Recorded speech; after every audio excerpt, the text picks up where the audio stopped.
Janata party నామమాత్రపు పోటీయే విమర్శలు చేస్తున్నారు. ఏదో ఢిల్లీ నుంచి అలా రావటం, కేంద్ర మంత్రి బండి సంజయ్ కావచ్చు, కిషన్ రెడ్డి ఒక రకంగా చెప్పాలంటే కిషన్ రెడ్డికి సవాల్ ఇది, దీపక్ రెడ్డికి కాదు అన్న పరిస్థితి కూడా కనిపిస్తోంది. జూబ్లీ హిల్స్ ఉప ఎన్నికలో భారతీయ జనతా పార్టీ వ్యూహం ఏంటి, అసలు ఎవరి వైపు ఉంది?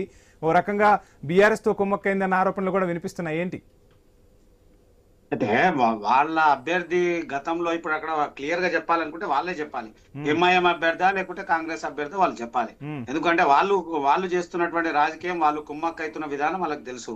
భారతీయ జనతా పార్టీ అభ్యర్థి ఉన్నటువంటి లంకల దీపక్ రెడ్డి గారు ఆ 5 సంవత్సరాలు పార్టీకి అంటుపెట్టుకుని ఉన్నారు. అక్కడ నియోజకవర్గంలో అంటుపెట్టుకుని నియోజకవర్గంలో అనేక సమస్యల మీద, ప్రజా సమస్యల మీద అనేక సందర్భాలు వారు ప్రశ్నించినట్టు దాఖలాలు ఉన్నాయి.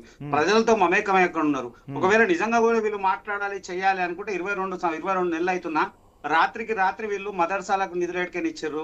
రాత్రికి రాత్రి వీళ్ళు అసలు గ్రేవీ యార్డ్స్ ఎట్లా కట్టిర్రు, గ్రేవీ యార్డ్స్ కట్టడానికి అవసరం ఏముంది? రాత్రి రాత్రి వీళ్ళన్ని చేసేటువంటి ప్రయత్నం చేస్తున్నారు. అంటే ఎన్నికలు వస్తేనే వీళ్ళకు మైనార్టీలు గుర్తొస్తున్నారు. జూబ్లీ మీరు కూడా బీహార్ లో కుమ్మరిస్తున్నారని చెప్తున్నారు కదా, బీహార్ కి వరాల జల్లు ప్రకటించారు మోడీ అని చెప్పి చెప్తున్నారు కదా. ఎలక్షన్స్ భాగంలో గానే చేశారా, లేదంటే నార్మల్ గా అభివృద్ధి పదంలో భాగంగా చేసినట్టు భావించాల్సి ఉంటుందా? ఇప్పుడు దేశవ్యాప్తంగా భారతీయ జనతా పార్టీ దేశవ్యాప్తంగా ఉండేటువంటి పరిస్థితుల్ని బట్టి అనేక సందర్భాల్లో చెప్తా ఉన్నాము. దేశంలో ఎక్కడ పోయినా నలుమూలలో ఎక్కడో ఒక దగ్గర ప్రతి సంవత్సరం ఎన్నికలు వస్తూనే ఉన్నాయి. కొత్తగా ఏం కాదు కదా.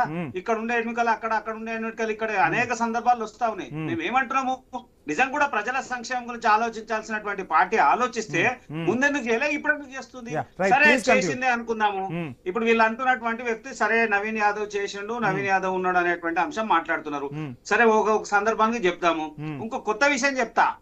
ఇదే కాంగ్రెస్ పార్టీలో బీసీల వాళ్ళు లేడా? ఎంఐఎం అభ్యర్థి అవసరం ఉంది వీళ్ళకు?